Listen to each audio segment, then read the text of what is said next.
1 year. That's the number that separates a calm retirement from a panicked one. Not 2 years, not 5. 1 year of cash sitting untouched, ready to go the moment you need it. And if you don't have it right now, I need you to understand exactly why that's more dangerous than almost anything else hiding in your retirement plan. And exactly how to fix it, starting today. Here's what nobody explains clearly, and it's the entire reason this rule exists. When you're working, a bad month is annoying, but it's absorbable. The car breaks down, the roof leaks, the water heater dies. You cover it, and next month's paycheck resets everything back to normal. There's always another check coming. In retirement, there is no reset button. There's no next paycheck arriving to smooth things over. Every single dollar you spend either comes from guaranteed income like Social Security or a pension, or it comes out of your investments. And that second option, being forced to pull from investments at the wrong moment, is exactly where the 1 year cash rule quietly saves your entire financial future. Let's talk about why this matters so much more than most people realize, because this is the concept almost nobody explains in plain language: sequence of returns. Risk. Imagine the stock market drops 20% the same month your water heater dies. Your car needs a new transmission, and your regular bills are due like always. If you don't have cash sitting completely separate from your investments, you are forced to sell shares at a loss, purely to cover ordinary life expenses. That's called locking in a loss. You sold low at exactly the worst possible moment, not because you wanted to, but because you had no other option available. And here's the part that makes this so dangerous specifically in retirement. Money you're forced to sell during a downturn never gets the chance to recover alongside the rest of the market. It's gone permanently at a discount, right when you needed it most. This is one of the biggest silent risks in retirement planning, and it's almost completely avoidable with one simple structural decision. Here's how the rule actually works in practice. You keep 12 full months of essential living expenses, housing, groceries, utilities, healthcare premiums, transportation, insurance, sitting in cash, not invested in stocks, not sitting in a brokerage account exposed to market swings. A high-yield savings account, a money market account, maybe a short-term CD ladder, something safe, stable, and instantly, or near instantly, accessible when you need it. This isn't the portion of your money that's supposed to grow aggressively. This is the portion whose entire job is to protect every other part of your financial plan from ever being touched at the wrong moment. Let's make this concrete with real numbers, because vague advice doesn't help anyone make an actual decision. Say your essential monthly expenses run $3,000 a month. Housing, groceries, utilities, healthcare, transportation, the non-negotiables. 1 year of cash means $36,000, sitting completely separate from your investments, untouched by whatever the market is doing on any given day, available the instant you need it, whether that's for a planned expense or something that catches you completely off guard. Here's what this one bucket of money actually buys you, and it's worth sitting with, because it's not just a number, it's peace of mind you can actually feel. When the market drops, and at some point it absolutely will, because that's simply how markets behave over any long stretch of time, you don't panic. You don't have to sell a single share. You simply live off your cash bucket for a while, covering your regular expenses from that safe, stable pool of money, and you let your investments sit completely untouched, recovering on their own natural timeline instead of being forced into a sale during the worst possible week, month, or year.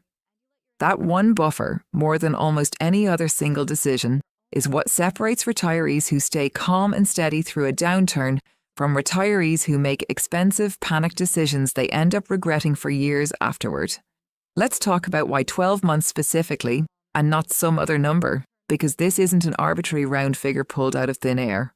Historically, significant market downturns have often taken somewhere in the range of 1 to 2 years to substantially recover, though of course every downturn is different, and some have recovered faster while others have taken longer. 12 months of cash gives you enough runway to avoid selling investments during the most common length of a downturn without requiring you to hold an excessive amount of money sitting idle, earning little for years and years. It's a balance point, enough protection to genuinely matter without sacrificing so much growth potential that your overall retirement plan suffers from being too conservative. Some more cautious retirees choose to extend this to 18 months or 2 years, particularly if they're relying heavily on their portfolio with little guaranteed income to fall back on. but 12 months is the widely used starting point, and it's dramatically better than the 0 months of dedicated cash buffer that far too many retirees are currently operating with, often without even realising it. Now, let's talk about where exactly this cash should actually sit, because keep it in cash isn't specific enough to actually act on. A high-yield savings account is often the simplest, most flexible option, fully liquid, meaning you can access it essentially immediately while still earning some modest interest, far more than a typical checking account would offer sitting idle. A money market account offers similar liquidity, sometimes with slightly different features depending on the institution. Short-term certificates of deposit, sometimes structured as a CD ladder, where different portions mature at different times throughout the year, can offer slightly higher rates in exchange for giving up a small amount of immediate flexibility, though this requires more active management than a simple savings account. The right choice depends on your comfort level and how quickly you might realistically need access to different portions of this money. What matters far more than which specific account you choose is the core principle. This money needs to be safe, stable, and genuinely separate from anything invested in the market, so that a market downturn has zero effect on whether this money is there when you need it. Let's talk about a mistake that goes in the opposite direction, because it's just as common as having no cash buffer at all, keeping far too much in cash out of fear for far too long. Some retirees uncomfortable with any market exposure whatsoever end up keeping 3, 5, sometimes even 10 years of expenses sitting entirely in cash or cash equivalent accounts. The problem here is subtle but real. Cash sitting idle for that many years is quietly losing purchasing power to inflation the entire time, since it typically earns far less than what's needed to keep pace with rising prices over a long stretch. Money that could have been invested, allowed to grow over that extended period, instead sits flat, technically safe from market swings, but not actually safe from a different, quieter kind of erosion. The 1-year rule exists specifically to strike a balance, enough cash to protect you from being forced into bad decisions during a downturn, without needlessly sacrificing years of potential growth by holding excessive amounts of cash far beyond what's actually needed for that protective purpose. Let's talk about how this cash bucket interacts with the rest of your retirement plan, because it isn't meant to exist in isolation. It's meant to work alongside your other investments as part of a coherent, layered strategy.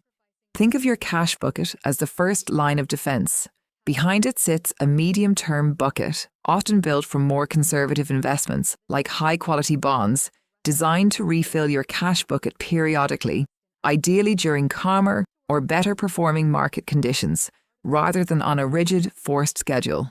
And behind that sits your longer-term growth investments, the portion of your money that has the luxury of riding out market volatility, because it's genuinely not needed for years. The cash bucket's entire purpose is to buy time. Time for a downturn to pass, time for your other investments to recover, time for you to make calm, unhurried decisions instead of panicked ones driven purely by an empty checking account. Let's talk about how to actually build this cash reserve if you don't have it yet, because acknowledging the gap is only useful if it comes with a concrete plan to close it. Start by calculating your real essential monthly expenses, not a rough guess, but an honest number pulled from your actual recent spending.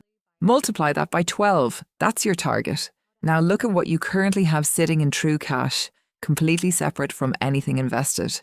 The difference between those two numbers is exactly what you need to build toward. If you're still working even part-time, prioritize directing extra income specifically toward this cash bucket before increasing other discretionary spending.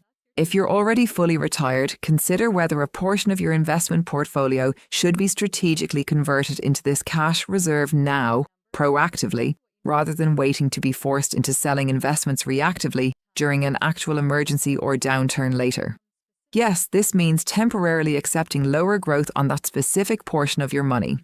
But that trade-off is exactly the point. You're deliberately sacrificing a small amount of potential growth in exchange for a large amount of protection and peace of mind.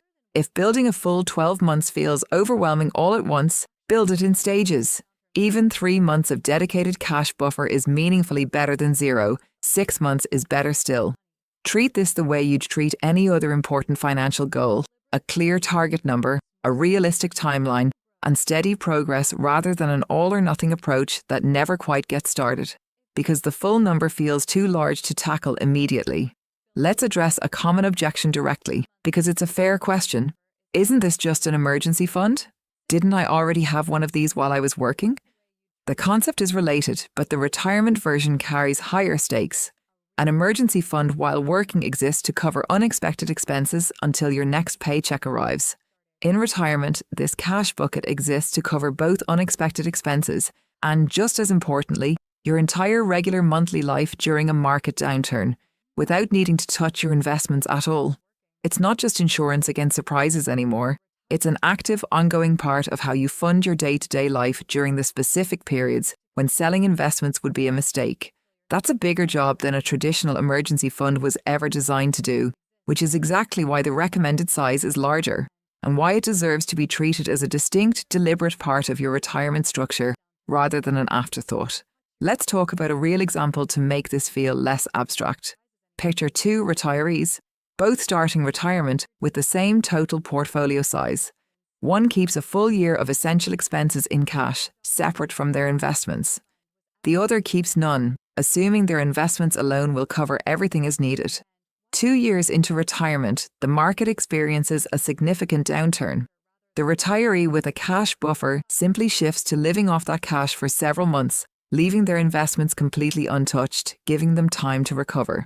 The retiree without a buffer is forced to sell shares during the downturn just to cover regular monthly expenses, locking in losses at exactly the wrong moment, permanently reducing the amount of money they have available to recover once the market eventually turns around. Same starting portfolio, same market event. 2 dramatically different outcomes, entirely because of one structural decision made or not made before the downturn ever happened. So here's your homework, and I want you to actually do this, not just nod along and move on to the next video. First, calculate your real essential monthly expenses, honestly, using actual numbers rather than a rough guess. Second, multiply that number by 12. That's your target cash reserve. Third, check what you currently have sitting in true, accessible cash, completely separate from your investments. Fourth, if there's a gap between what you have and what you need, that gap becomes your next financial priority, ranked above additional investing, above extra discretionary spending, above almost everything else, because this one bucket is what keeps every other part of your retirement plan safe from being forced into bad decisions at the worst possible time. This single structural choice, having a genuine, dedicated year of cash sitting separate from your investments, won't make headlines.